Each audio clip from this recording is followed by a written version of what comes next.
All right. Well, we'll just have to see about that. Um, I'm test recording right now, so um, what's going on?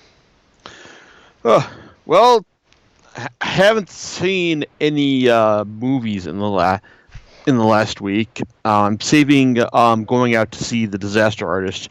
Probably with to see if I can sync that up with Steve at some point because like he's the guy who loaned me the book that Ah, that the movie's based on. So I see. Okay. yeah, yeah, which is highly recommended. I guess I'd probably have to give wait until I see the movie to tell you how much how much different it is compared to the movie itself. Mhm. But as it is, the book itself is very much worth a read.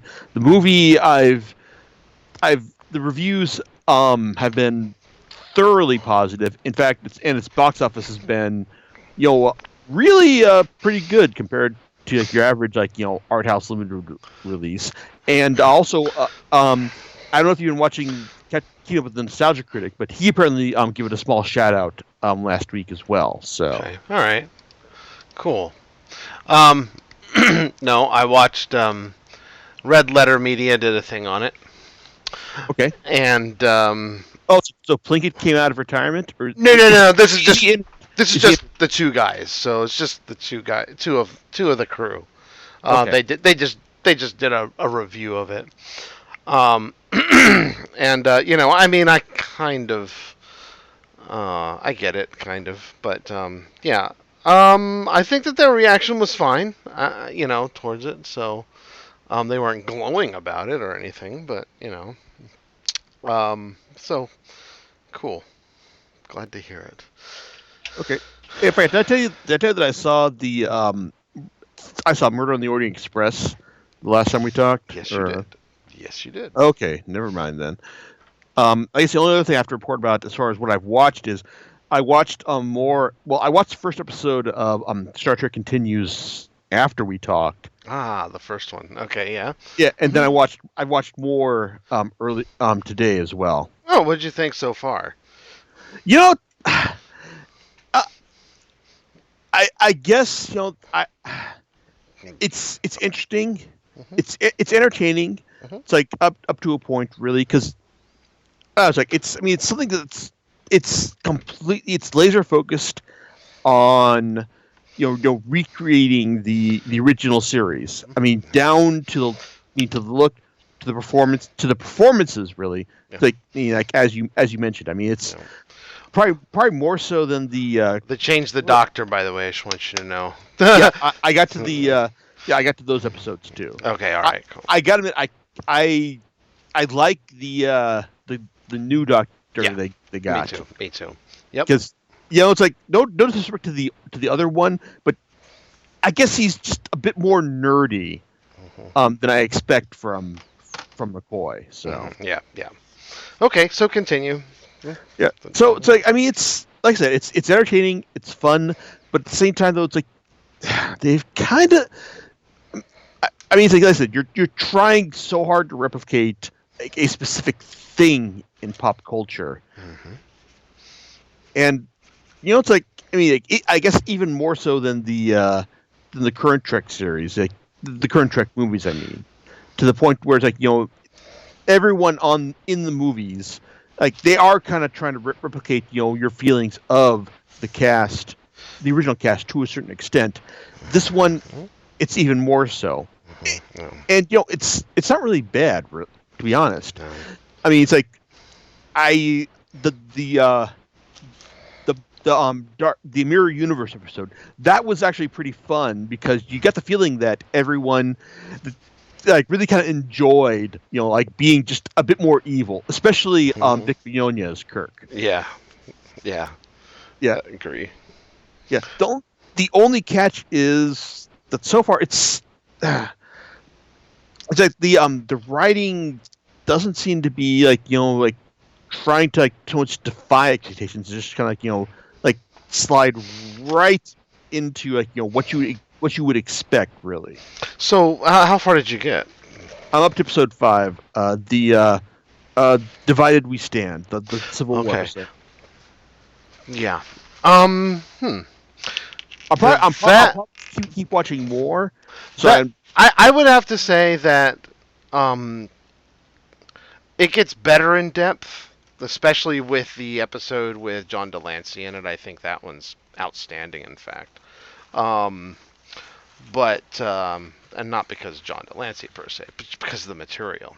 Um, well, you told me. I think you told me he's not playing Q. He's playing another character. yeah, he's playing another character, but I think that that one is definitely you know, profound in a Star Trek way. The divided that one, the one that you say you saw there, the last one you saw, that one was probably, I don't know. I didn't really. I thought it was all right. I didn't think it was. I get it, and I understand it, but I was just like, yeah, I just didn't really. It really wasn't a strong episode to me. It's strong in some areas, but not in others. That was my only thing with it.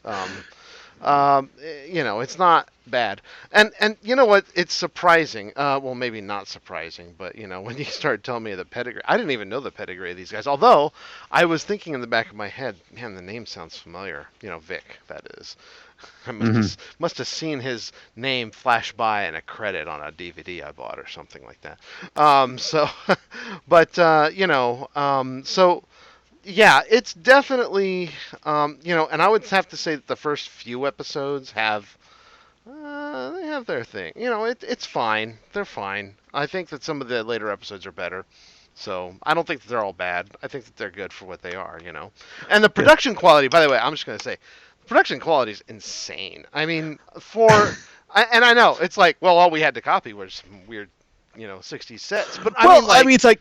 I'll agree. I mean, I agree with you there. I mean, it's like the cynic could say, "Oh, yeah, it's like it's technology has finally progressed to the point where, fan productions in 2017 can finally match up to state of the art 60s production value." Yeah. But it's like I said, I mean, the fact that they're able to really consistently nail the look and feel of the series. I mean, that's honestly a pretty impressive accomplishment on their part. Yeah. So I mean, it's not just oh, we're doing this because that's all we've got the budget for. It's like no, it's like I mean it's clear that they have a specific aesthetic they're shooting for, and they're clearly able to hit it much more often than not so far. Yeah. One of the more interesting things to me, and just as a classic Star Trek fan, was their use of the soundtrack pieces to pull together the story. And that might sound like, well, okay, well, it's a TV show, they're going to use the same cues, audio cues, right? But I think that they nail that. That's fine, and that's cool. I think it's kind of cool that they do that. I'm not gushing over it. I just think that I was like, wow, that I've seen other fan productions. I think this one is actually probably one of the best I've seen, including the other guy, I forget the name of that one. The New Voyages guy. He actually cameoed in the first JJ film. The guy who played the captain for that one. But the thing that did surprise me after watching all the episodes, I think I've finished them all. Yeah, I finished them all. Is that Vic wrote most of them? Mm-hmm. I was like, oh. Yeah, it's like wow. he either so far I've noticed that he's either had a hand in either the story or the teleplay. And even in the Divided We Stand episode, he directed that one too. So yeah, so this strikes me as him. I mean, I'm not saying this is a bad thing, but him getting together all of his Rolodex buddies to to put this together. And it's I think it works out 12. I mean, and I guess the other thing that I've noticed in these episodes I watched so far is that they seem to draw specifically on certain episodes of the original series. You've got the original one, the first one, which has the which has Apollo from the then you've got the Orion slave girl in the second one, then you've got the Mirror Universe in the third, and then you've got okay, I'll admit I had not seen all of the original series episodes. I can only remember small things from what I've seen, because I was probably 8 less younger than 10 when I watched most of these episodes. Mm-hmm. But I imagine most of the women that were referenced in Kirk's coming to terms with his existential guilt were from like episodes of the original series, especially from like Guardian on the Edge of Forever. I mean, that one I recognized, of course. Yeah. Lolani definitely, had a message, and Yeah, that and, one. and, and I thought that was profound. Out of the first 5 that you've watched, I think that was probably the most profound one. Yeah, that one I actually I did like. I mean, even though like it was like we're drawing on the green slave girl. Yep. Again, but we're actually like giving her an actual story. We're giving her actual motivations, and it's like I like the fact. I mean, okay, I didn't recognize him at first, but I thought. But as soon as the guy started speaking, I'm like, wait, is this Lou Ferrigno? I didn't catch that. Yeah, it's him. Is it? I It was is. like, oh gosh, man! I was like, I did not catch that. Wow. Yeah, it's like, and it's like I liked the fact that for the most that when he was introduced, he was presented to be like a pretty genial and friendly kind of guy.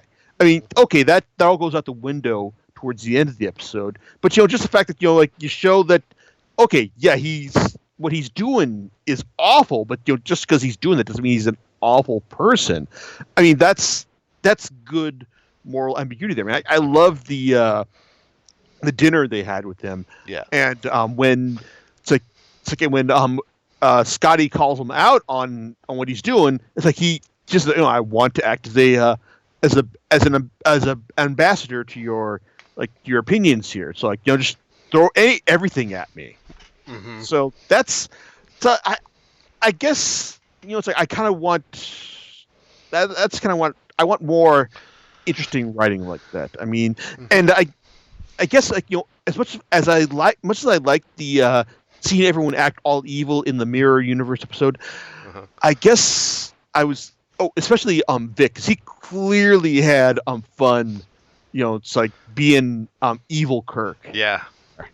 Yeah, it's like I guess it's like just the fact that like that brief moment that Spock had with our Kirk was enough to change his mind and set him on Force for good. What if he he took Kirk's it took our Kirk's ideals and just thought of this is the reason that I want to take over the ship and fight. Not just saying like, hey, like I want to preserve the Empire's ideas, but I just want to get rid of all this short-sighted vision for greed and villainy. It's like the ruthlessness is all cool and all, but what if I just want to just take the longer view in all this, Mm-hmm.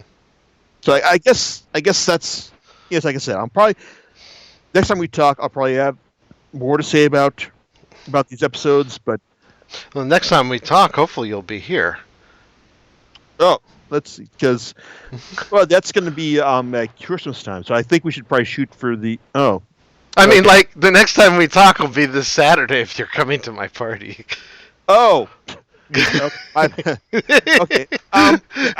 Okay. I might not have anything new to say about this. That's fine. But I will have new stuff to say about The Last Jedi, as I'm sure everyone. Yes. will. Well, we're gonna see. I bought tickets for the family for 3:45 on Friday, so we're all gonna see it. So there will be no excuses from my half of the conversation. So I will have it all watched up and ready to go. Yeah, our family is definitely going to see it as well. So my mom is on board with with Star Wars as well, especially since she did like The Force Awakens. She really liked The Force Awakens. She enjoyed Rogue One, and I just asked them at dinner. I just as a one of those like car commercial promos for Last Jedi was airing. I said, "Yeah, we're going to see this on Friday, right?" It's like, "Oh yeah." So. Yeah, so I'm going to stick with my theory that Rey is a Solo. Okay. It's like, I could be wrong. I don't know. It's my gamble.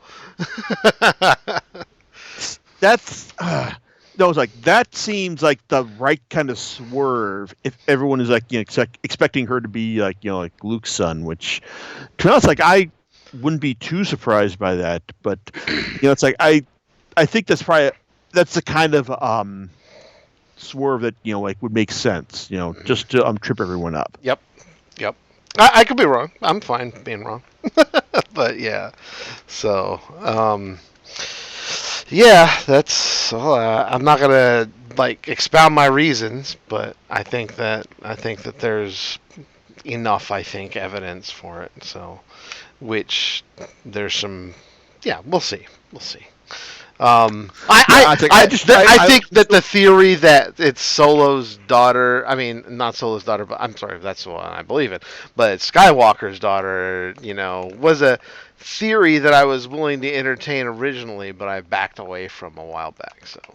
It does seem a bit obvious. Yeah, it's like, yeah, you're just throwing it out. So, and if it is, then it's fine. I don't care. But I'm like, wow, that seems really weird. There's a lot of weirdness. And then JJ may have thrown in. Is it JJ, right? Yeah, JJ did this first movie. He may have thrown in some flash forwards for us or flashbacks for us, for us to consider. So I don't know. Well, I think that my theory that Luke could actually be it's like Supreme Commander Snoke could still be possible, but at the same time, it's like what I've seen Lucas or people talking about is that apparently like maybe Snoke is his own character and not just some imaginary hologram creation that we could assume from the first film. So yeah, I was willing to entertain that one too, to be honest with you. Yeah, it's like it just seems like like the kind of like out of left field twist that could work, but I guess if I would like to think that if it was evident to us, then Ryan Johnson, the director, would have thought that okay, we've got to consider something else. So. Mm-hmm. Yep. So, what else? Okay, so I got my second Switch game. Okay. On Friday. Okay. Or not this Friday. Week ago last Friday. Xenoblade. Yes. It's like even if I didn't tell you this before, I'm sure you probably would have guessed. Yes. I have it as well, but I haven't really cracked it, to be honest with you. I do want to play it, though. It looks great. I was able to... I bought it for myself. I pre-ordered it, so it just showed up magically here. And then I also ordered it on GameFly for the kids. I don't know why I did that, but whatever. Well, I guess if they like it, then they've got the I think that was the deal. I wanted him to try it out, and he likes it so far. So, okay, because what I played of it so far, it's like, okay, it's two things to consider. First of all, it's anime as fuck. I mean, it's like even more so than the original game, because the second game was a slight twist towards more actual hard science fiction, if only because it seemed to take place in like an extrapolation of our universe as opposed to just some fantasy universe. This one, like I said, there's lots more anime style storytelling to the world and to the characters. And I'm not saying that's a bad thing, but I'm just saying that's how this particular game is rolling so far. So, and I do like the fact that it's setting up stuff that there's some parts in the story that after you get to support, you realize like when they start extrapolating out its backstory, you realize, wait a second, this probably isn't how it actually played out. When are we going to learn how it actually did? So there's some like intentional obfuscation there, which I'm looking forward to seeing how it plays out. So it's like the story. It's like I said, I'm invested in it. I'm gonna keep playing to find out how it all plays out. But like I said, but there's also some how it plays out is also probably going to be an acquired taste for certain people. So that being said, though, the other thing is I kind of want to beat the director over the head because he seems to believe that making things more complex is a sign of depth. Hmm.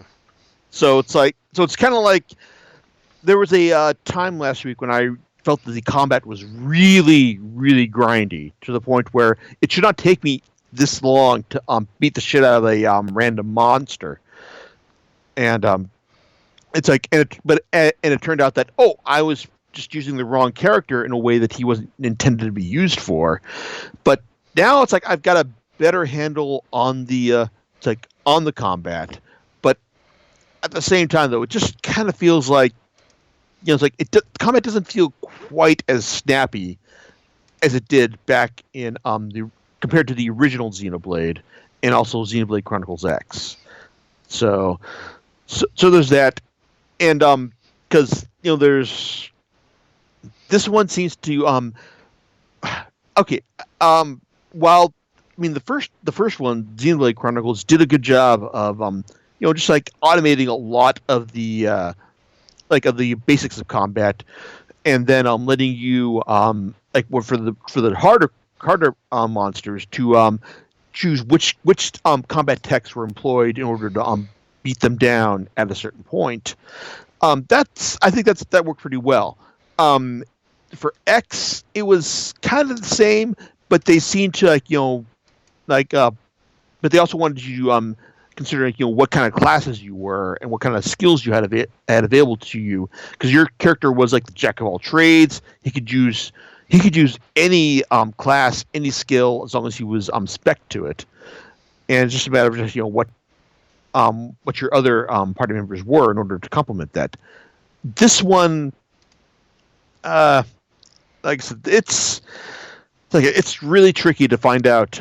It can be really tricky at points to find out, how to deal the most damage to a monster. And while in the previous games, if you have more numbers than the other monster, like if you're say 20 levels above that guy, it's like you'll just murder the fuck out of them.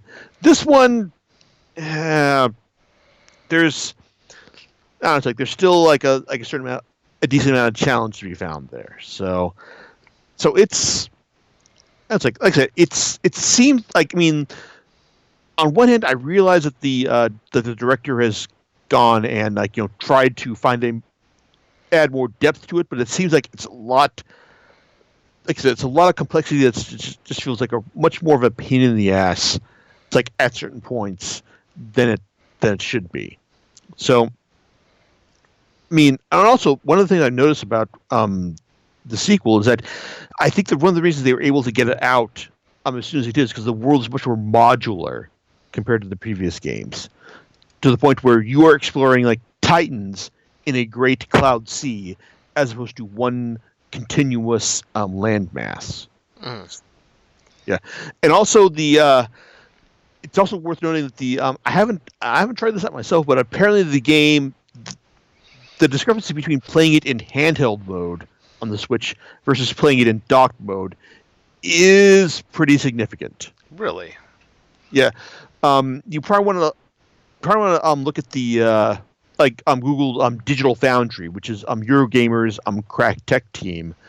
They're the guys who apparently dove into the fact, and they say that, and their opinion is that while the tech that was used to make that was employed in making the game does make for a more appealing experience in docked mode, in handheld mode, there are lots of compromises to the point where it's like you're looking at a much smaller resolution, and even frame rate as well. So it's to the point where yes, you can play it in handheld mode, but you're giving up a lot just to do so.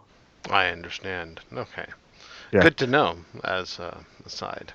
Yeah, but also this is something that's probably going to keep me busy until the end of the year, just because there's so much to do in it, and I've even gotten to the digging up all the the rare blades, which are basically your kind of your methods for attacking like enemies. Like some of these blades are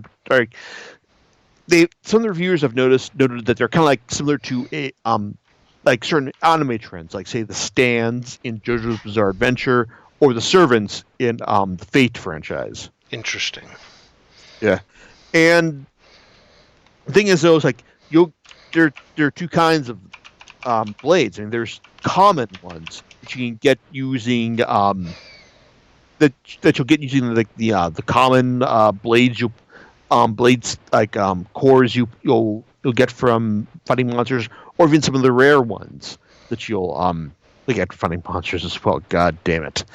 Anyway, the thing is though that when you're using a rare blade core, you'll get a chance to pull a rare specific blade. I mean, this is the kind of blade where they got their own thing. Like there's blades with generic looks to them. Like they've got this is what they've got these is what the generic blades look like, and then they've got the special blades, the ones that have distinct looks to them, distinct voice actors, and distinct like roles to them. So it's kind of like, it's like I want to keep pulling these guys, but it's just completely random as far as the game's luck and like their statuses go. So it's kind of frustrating. I mean, the game's got lots of different systems attached to it, lots of ways to attack enemies and inflict great damage to them. It's like, and also just to build up your characters and build up the world around them as well. It's like it's kind of a mess, but it's still one that I'm still enjoying at least. So yeah, it's like I guess what I'm saying is if you and your family have any questions about what the hell is going on, it's like Google it or ask me. I can try to answer any questions, but at this point, even I'm still still compelled to check out Google when I am or GameFAQs just to find out what the hell is going on when I encounter a roadblock to finding out what's going on with one of the game systems. Okay. Well, I noted everything. Yeah. So I mean, I guess that's random stuff with me, but how are things going in the world of John Murphy, really? Oh, the world in John Murphy is busy, fun, and crazy. So so now there's I just did shopping this weekend and things with the family, and then we wanted to go to what's the name of that place? We wanted to go to Knott's Merry Farm, but that was a mistake. It sounds like Knott's like Christmas celebration. Yeah, that's exactly what it is, and it's pretty cool. Evidently, it's so cool that everyone in Orange County goes, because on Saturday evening, which may not be the best time to go if you want to avoid crowds, it was entirely crowded. Like, I had never seen that place so full of people, and it got to a point to where I just said, you know what, let's just go do something else, and while we're down here, and just leave. And everyone was like, okay, it's fine, because it was getting a little bit crazy for us. So, but it's all right. It was not a wasted trip. So, let's see here. Outside. It's no Knott's Scary Farm. Is what you're saying. Yeah. Mm-hmm, yep. Oh, and I do have some other news. So, other news is, I of course watched the last episodes of Discovery, before their hiatus or whatever, and I'm still not impressed. I mean, I don't know why I still watch the show. I guess I'll continue to watch. Well, I guess if you've got a subscription to CBS All Access, I guess I don't have a subscription to CBS All Access. You're watching it through Netflix proxy. Yes, right? I am watching it. Yes, I am watching it using my my box here. So yes, absolutely.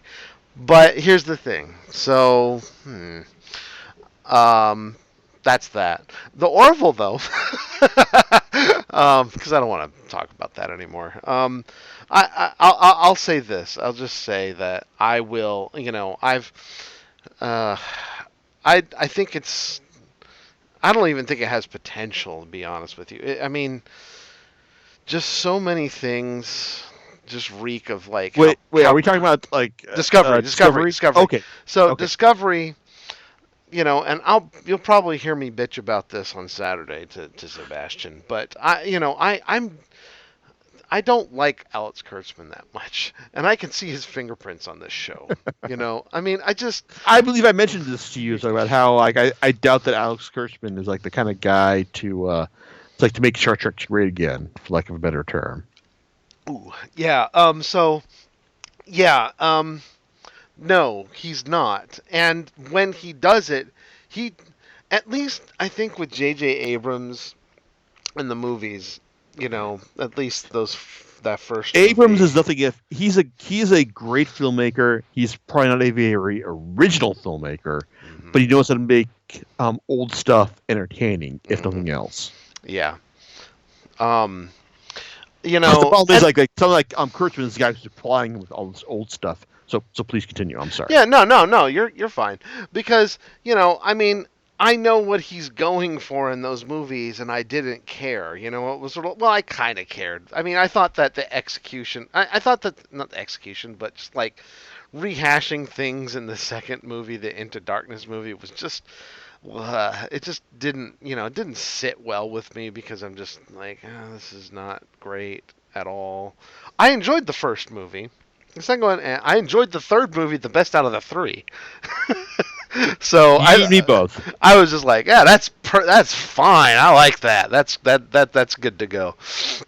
But yeah, when Kurtzman does, Kurtzman's treatment of this series is almost like, like let me like it's like the hipster version of Star Trek, and I hate it for that reason. It's like, okay, come on.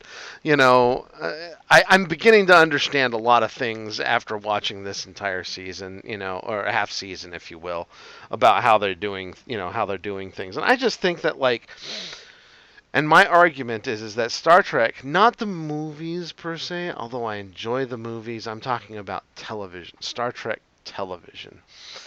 Um, that there's some essential elements of how Star Trek is, and they've changed. Whoever is in charge of this show, have decided that going a different direction with how they tell the story is going to be like incredible and profound.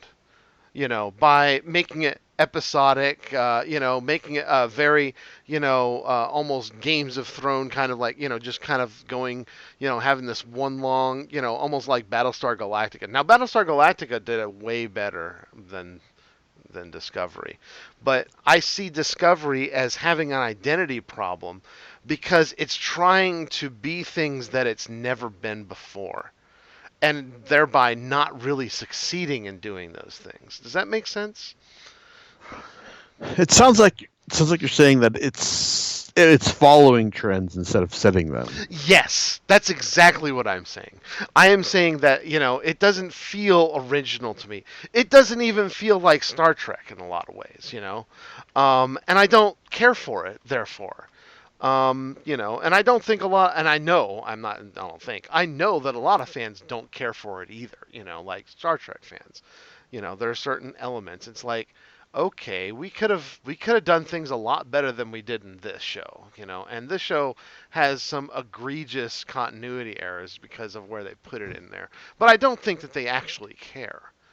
So, like having, just harkening back to like the first episode, which you probably saw, with, It's it's the like, only one I've yeah, seen. exactly, and it's sort of like, well, and by the way, if they really like had confidence in this series, don't you think they would like at least put it on television, not like on their subscription service?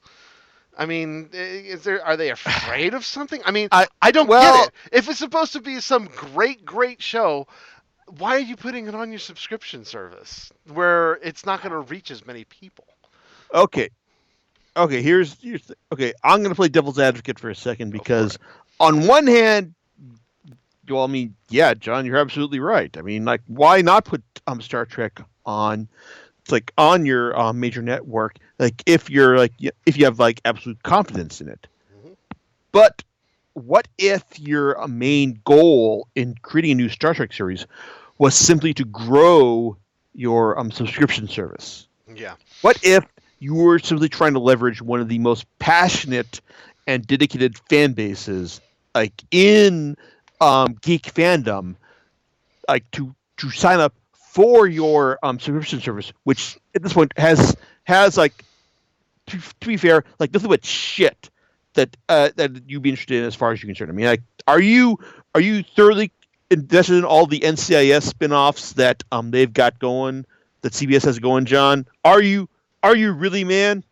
Nope. But no, but you will pirate Netflix through a proxy to watch this new Star Trek series. I will That's tell you that. Okay, agreed. Keep going. I'll let you finish. so yeah. It's like I think that's probably like the main reason they wanted to use Star Trek. They want to make it a streaming only series, basically to build their own streaming service. It's like and make it into like a that kind of destination program in the sense that Netflix and it's like and Hulu have become, for lack of a better Okay. term. It's like, of course, it's like I guess we'll see how all this shakes out after Thursday, won't we? After Thursday. Isn't that when the net neutrality vote is taking place? Oh, oh, oh. Yeah. That's a totally different Yeah, subject. that Related, it but is. I do have something for you, and I will throw this out to you. Here's some interesting things that you may consider here. So, Okay. I think that this is a failing strategy, quite frankly, um, for them to do this. And net neutrality or no, let's just forget that's even a thing at this moment. So, um, it is a thing, but it's too complicated for this particular issue Yeah, I at think this it's moment. probably a mistake for me to throw it in right there, No, but no, it's no, no, no, no. It's okay. I mean, I don't mind because certainly that there's something to be said about it. But I'm not, and the reason why I'm kind of reluctant to comment on it per se is not for any other reason than I haven't formed my opinions on I what exactly the consequences of net neutrality or not having it are. okay. I do kind of want to pick your brain about this, but please Yeah. continue on your current talk about Yeah. start on as a streaming Okay. series. Yeah. So you know, CBS, and this would be my point. It's a failing strategy, and I have some very interesting points that I don't know if you have considered or yet not yet, but you should for this. First of all, um, there is no guarantee that anyone that's out there, and I'm watching. And by the way, I'm watching this, but I'm watching this not because I like this show or I necessarily support this show. I don't like it at all, and there's very little redemptive value to it in me. And I guess the reason why I'm saying that is because I like the Star Trek that I like. Okay, and I've always been that way. Remember, I was telling you about like, okay, I'd rank the series kind of in this order. I'd say the original series, and then like Deep Space Nine, and then Next Gen, and then I think Voyager and and Enterprise can like tie each other for like. Actually, I probably think Enterprise has some episodes that are better that make it slightly more redeeming than Voyager. Enterprise has, as I understand, has that season and a half at the end where Yeah, things got really good. yeah, and I'll have to say there is some interesting stuff in Enterprise. Not my favorite series. But I have never hesitated to stop watching a show because I just simply don't like it. I did this with Voyager and Enterprise. I literally stopped watching those shows. The reason why I am watching this show is because not because I'm particularly like interested in it as a show. Right now, I mean, it hasn't hooked me at all. I'm not watching it for that reason. I'm not watching it because I think that, oh, it's going to get better. I actually don't think it's going to get better at this point. And whether or not they can gauge success based on subscriptions to a service, which they don't, there are a lot of people who canceled. There's some interesting scuttlebutt going on about that, but it's obscured at this point. The only thing that I was actually happy to hear is that Nielsen is actually developing, is incorporating things. They're now beginning to incorporate online streamings into their numbers now. And that to me is more profound because it would actually tell me and tell us what exactly the hell is going on with these shows. Mm-hmm. And I'm not just referring to Star Trek Discovery. I'm referring to anything that is streamed, right? So there's that. Now, here's part two. Part two, which has a somewhat relation to it, but not really, is the selling of 21st Century Fox. Oh, okay. I'm gonna open this up a little bit here, because here's some things I understand about it. Number one, and I'll be wrong, but I don't think I'm wrong here. And I actually had this. I actually had this talk with Myron the other day. Number one, Disney / Marvel wins no matter who buys that show when it comes to those properties, the Fantastic Four and the X-Men. Absolutely, yes. There is, and the reason why, because let's say, I don't know, whoever else was bidding for it. I don't even know who else was bidding for it, but it was in the news, it was in the Wall Street Journal and things like that. If they win it, basically what would happen to the rights to those, they would revert back to the original owners. Those rights are not for sale. You can't transfer rights that you sold to a particular entity as a part of a buyout. That would be interesting, but at the same time, you're saying legally, that, but Disney, since Disney bought Marvel, those rights would revert back to Marvel, so Disney would still own them anyway. Correct. Yeah. So this deal is not, and everything I've read, almost everything I've read, talks about how awesome it will be for if Disney gets this, then they'll be able to pull all these titles back. That's not the reason why Disney's buying this. I just want to make this crystal clear, and it hasn't been talked. They're not. That's nice to have. Disney doesn't actually need that to be successful. No, they don't. That's for sure. Yeah. I mean, it's like I can see with that, with all the talk about, with Disney, like, with Marvel's the current story Marvel is telling in their cinematic films coming to an end with these next two Avengers films being the end. You can see that, okay, if the buyout does go through, then you can see that, okay, if this does go out, then what's the next story going to be for Marvel? Mutants. Yeah. How does this established superhero universe react to mutants? Yeah. Right.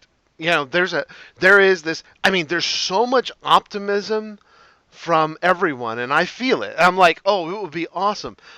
I just don't see it as a part of their, like, they're not even at that point. You get that, right? They're not at Disney and Marvel Studios are not at that point where they're like, well, we're going to buy this and then we're going to change the MCU. They're not even there. They don't even technically own them yet. It's like counting your chickens before they hatch. Yeah. And it doesn't make sense for them to do that. Maybe they have some ideas, like, hey, we could do this if we had this. But right now, that's not what they're thinking. They're Good not God. thinking about How are they going to incorporate Deadpool into this? Right, That's right, and people have been asking like that. They're like, "Oh, they should just keep it this way and do that." And I'm like, It's irrelevant at this point. Don't and I'm sure if they do, that they'll probably consider like just keeping that separate. I mean, I don't know. I'm not Disney. I mean, look what they did to Star Wars. Okay, they were like, shoo, all this stuff is now Legends material. You can just go and you can go pound sand when it comes to that. But they went and borrowed elements from it. That's fine. I don't care. that was something smart. That was something that they're able to do because it's like the all the other expanded universe stuff was just like something that the mainstream was not aware of, and they can just go, oh hey, all the stuff you weren't paying attention before, hey, it's not part of the canon anymore. But it's like we've all the stuff we're doing going forward, we're probably going to pick and choose the best of that stuff to reincorporate into this new one. Like good old Grand Admiral Thrawn. Right. So here's the other pieces of it, and I don't know how much you've read about like the whole like Disney and what they're trying to do, or if you but I can kind of enlighten you to what I've found out. Okay. So Disney is definitely thinking about their new streaming service. Yes, like the fact that they're already pulling stuff from they're going to pull stuff from Netflix. I mean, it's like, and if someone wanted to do their own streaming service based on their own content, it's like Disney is in a prime. So, have you heard the part? If they buy 21st Century Fox, they get a bigger stake of Hulu, don't they? That's exactly correct. Okay. They get that. They buy an audience instantly. That's amazing. A lot easier than setting up your own. It's a lot easier to convert your existing streaming service to your own content than to establish a brand new one. Exactly. So they will have actually two. So they had one, and I know because I'm a member of, I've used streaming services. I've had Disney Movies Anywhere forever. But they just recently retired it. I mean, it's going to be retired within the next month or so, or 2 months. And they've already put out the replacement service called Movies Anywhere. So this is a piece of their movie streaming service. And all of those digital titles, like I buy the Blu-ray and it comes with like the digital copy and I throw it in there. So the difference between those two is that the Movies Anywhere service from Disney allows me to connect other competing services that they have agreements with.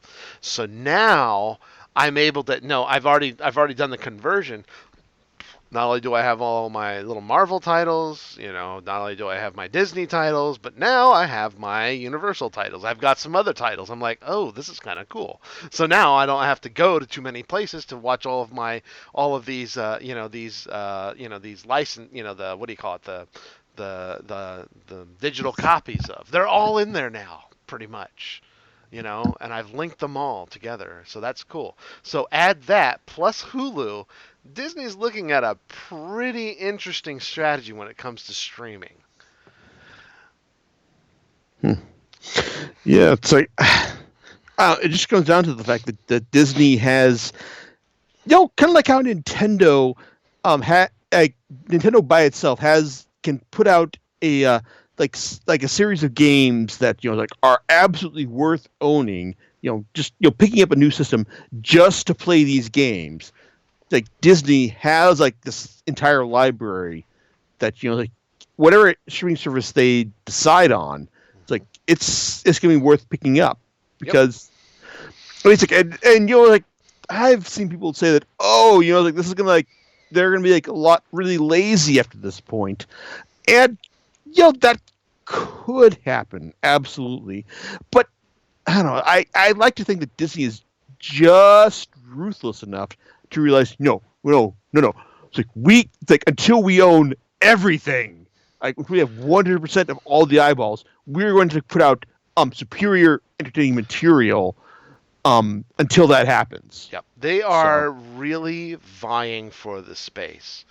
And I'm sorry, CBS All Access will, you know, will just not be a place, that you would want to go. CBS All Access, quite honestly, feels like a late comer to the game. oh, but fuck you, man. It's got all the NCS I could want. Yeah, that's Yeah. right. Yeah, beach. Because basically, everybody just wants that, and that's our number one selling point. Ooh. So anyway, yeah. Oh man, it's got Scott Bakula in NCIS New Orleans and Enterprise. So Yeah. fuck you, man. Yeah, there you go.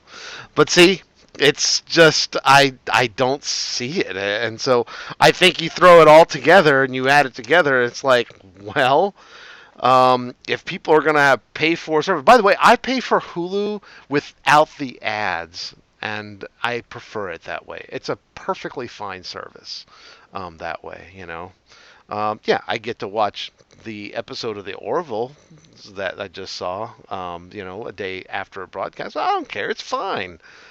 I usually can't tune in on those nights anyway, so I'd rather just time shift my shows, so. But anyway, yeah, I just don't know. I just don't see it. I don't see it happening here, man. It's like an interesting strategy. I don't know. So I guess like CBS, they figured they have to give it a shot, and they have to do it with the one franchise they own that is going to drive all the nerds, or at least all the people who are really dedicated to a certain series, to their service. So yeah. So that's that. That's where I have it. I just see that my predictions for this are as I have stated. I see it more that way. That's and I don't whether CBS All Access continues to be a thing or not. I don't know that people are going to cut for that. So much of that just for that. It's a tougher sell, I think, at that point. Especially when you're going to have, hey, look, if Disney does get that stake in Hulu, you know what? And Hulu has movies, by the way. You know that, right? Yeah, they got movies, right? So that's got a ton of anime, from what I hear. So what's the perfect thing? If I were Disney, I would be like, I would show movies on there for on Hulu, that like Star Wars movies to get people kind of in the groove of getting ready for the next film. It's like, hey, we'll just throw it on there. Boom, we're done. Should work really well next May when the Han Solo movie comes out. Yep. Yeah. So I guess on a downer note, though. So what are your thoughts on how fucked we're going to be after the net neutrality ruling? Oh, I don't have an opinion on it because I haven't weighed all of the options at this point. I generally think that it's not a good idea to get rid of net neutrality. That's the issue here at stake. Mm-hmm. But I don't know what all the implications are. I know that there's a lot of FUD, fear, uncertainty, and doubt regarding it, but I don't know. I can't say at this point. Okay, so I guess another thing I can ask is, so what are the odds that someone is going to like after this net neutrality, if this ruling comes up and says, hey, ISPs aren't going to focus on net neutrality, what are the odds that someone is going to say, hey, you know what if we as an ISP decide to advertise ourselves as a fully net neutral service? Do you think that's going to be like a viable option for someone going forward? Like they will attract enough business going forward to advertise being net neutral, as a viable business strategy?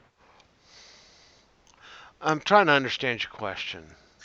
Okay, I guess if this ruling goes through and ISPs are not required to treat all internet traffic equally, and we do get the the whole fast and slow lanes as we're expecting. Mm-hmm. What if there's an ISP that basically says, hey, you know what? We are going to treat all internet traffic equally. we are going to be a true net neutral ISP. That would be nice. So here's my biggest problem. Here's my biggest problem. I don't think that that situation exists right. I don't think that the ideal exists today. That's my biggest problem with this. In other words, net neutrality is an awesome concept. There's nothing though, unfortunately at this point, that's keeping ISPs from doing this already. And that's my biggest problem. Huh. It's actually already kind of happened, and it's already been proven, and that's my biggest So, problem. so what you're saying is that much like I don't think, much like with like that ruling with Congress earlier that allowed ISPs to sell our data, it's just basically this may be a way to codify what they're already doing to us. yeah, I don't think it'll help the situation, but I don't think that the situation is as optimal as it's a spigot. It's like a It sounds utility like on the we're wall. already fucked. We just don't realize it yet. And there are actually people that understand it already. That's the thing. It's just not as public knowledge as most people would like to see it. So, and it's not just really good evidence. Like, people have literally proven this already. And that's my biggest problem. Like, the throttling of services that don't. So what is one of the biggest services? So you have Netflix, right? We have things like Hulu, which we already know kind of has ties. But and this is one of the biggest problems I have with ISPs in general anyway. One of the biggest problems I have with ISPs is that they're all pretty much a monopoly in the areas they exist in. So you I have, believe you've mentioned this too. yeah, AT&T controls, it's not like you have a choice between Verizon Fios and AT&T. People are subject, and this is where I think we really need like more competition. Like, but remember the history of the internet. The history of the internet is that we had we still have, and most people still have, copper cables running to their houses. I do. I have copper cables running to my houses. I don't have fiber outside. Um, and things used to be, you could dial up into an ISP and get internet connection that way, right? But those lines were always owned by either what was AT&T or what they call the baby bells, which were all absorbed by AT&T anyway. Verizon used to be GTE. That's the company it used to be. But they were still regionalized. When they broke apart the monopoly, we'll just put this in quotes. They broke apart, in quotes, the monopoly of what AT&T used to be back in the 70s and early 80s. It really didn't break up. It's kind of it's a it's a it's I don't know how to describe it, but it's not true. No, It it's was like never ever true. they broke things up, but they were all these. But the companies they broke them up into were still talking to each other, so it was still a monopoly. Yeah. If you had Pacific Bell in your area and you didn't have GTE or Verizon, it's because they own the lines there. They had a and this condition pretty much still exists today. Like, you cannot get certain things in certain areas. So, and that's a big, huge problem I have with this whole thing. It's like, okay, if we're talking about free and open internet, and Verizon sees that, and Verizon sells a TV service, or AT&T sells a TV service, and now they're forced, instead of using the old, like they used to have just old copper cables plugged into a cable receiver, now basically everything runs on the internet already. So if I have so much bandwidth that comes into my household, from AT&T, and I saw this, by the way. I used to have their service, their UVerse service, which is TV. and it's like, hey, I've got so part of my service, part of my internet bandwidth is taken up by my television, and that's literally what happens here. But let's say I want something like Netflix. Well, AT&T has no stake in Netflix, so they have. It's been shown that Verizon, AT&T, all these companies, they already throttle stuff like that. And the proof was when people started setting up VPN connections, and they started tunneling their stuff, and they real and this is fairly well documented that the service actually gets better. What? Are you joking? So now all we're doing really is we're kind of making it public. That's what this is. We're getting rid of net neutrality. It's kind of making it public in a way. So and by the way, do I agree with the concept that we should have like that the internet should be treated as a utility that where it's completely open and everything? Yes, I absolutely believe it. Um, you know, and I think that when it's like they can, these companies could probably spend lots of money trying to defeat this, but there's this really interesting saying that has crept up in the internet communities, and that's basically is that when the internet finds censorship of any kind, it tends to route around it. With censorelli around censorship? Route. In Route other words, around. route Ah. around it. Yes, this is the case. This has always been the case with the internet.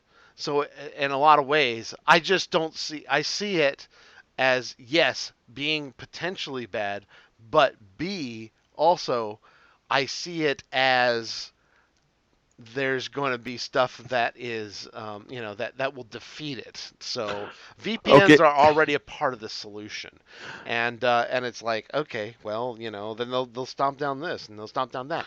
I mean, when you look at countries like China or Turkey or anything like that, they've lived with a more totalitarian view of the internet, like where they block like Twitter, like at the country border. Okay, Hmm. and stuff like that.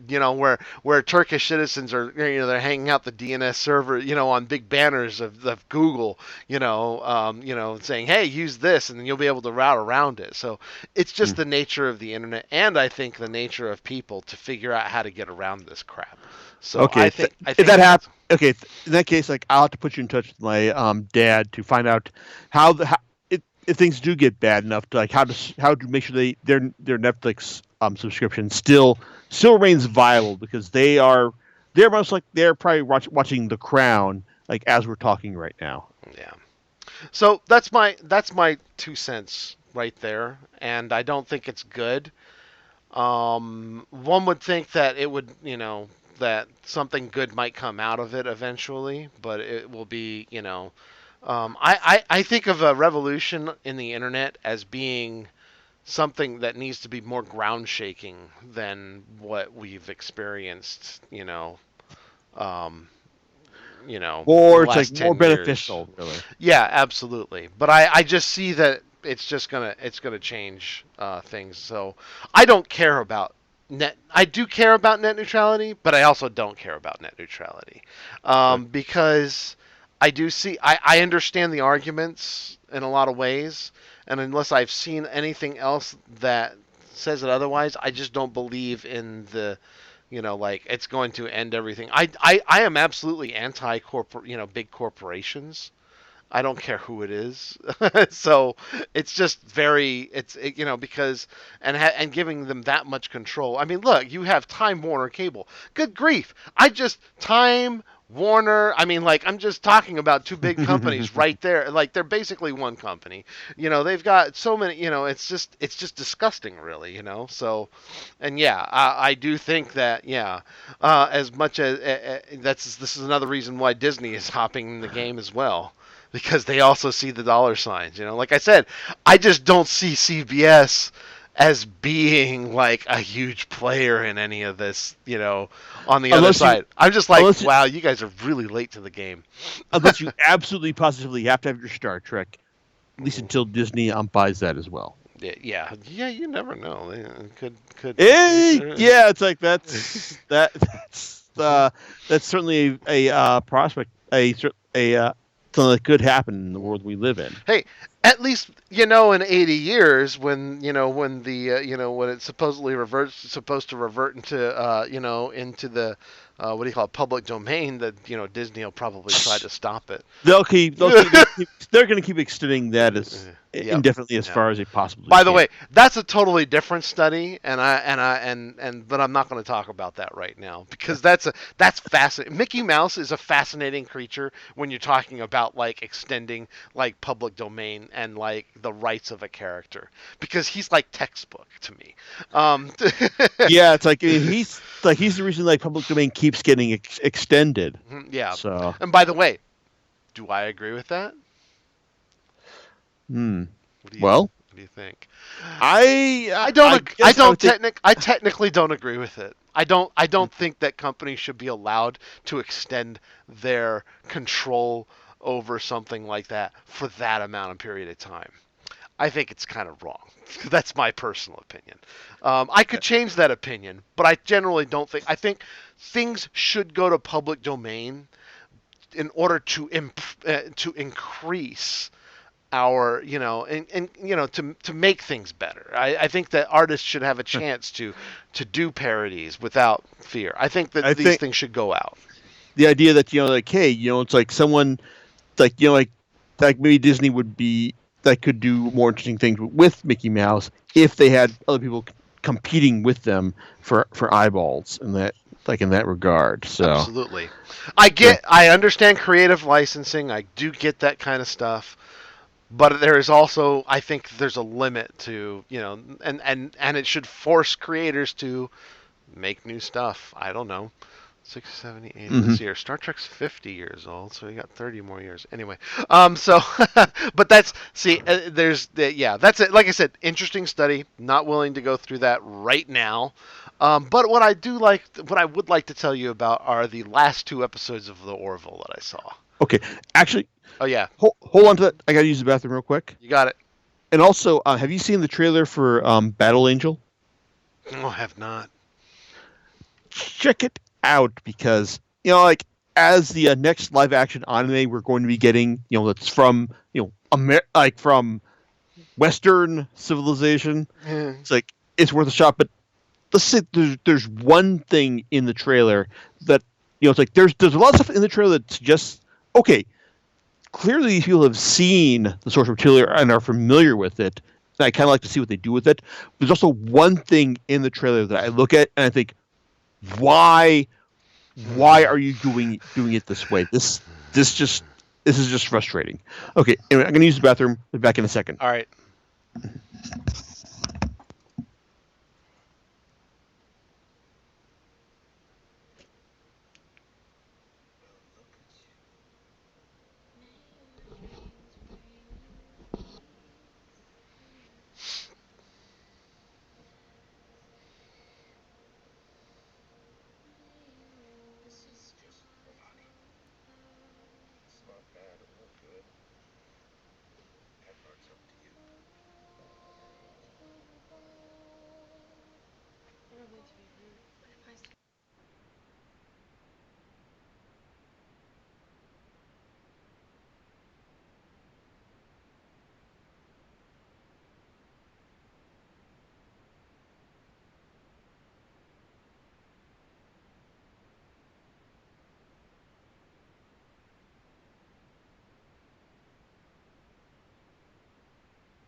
Okay, so you're talking about the Orville.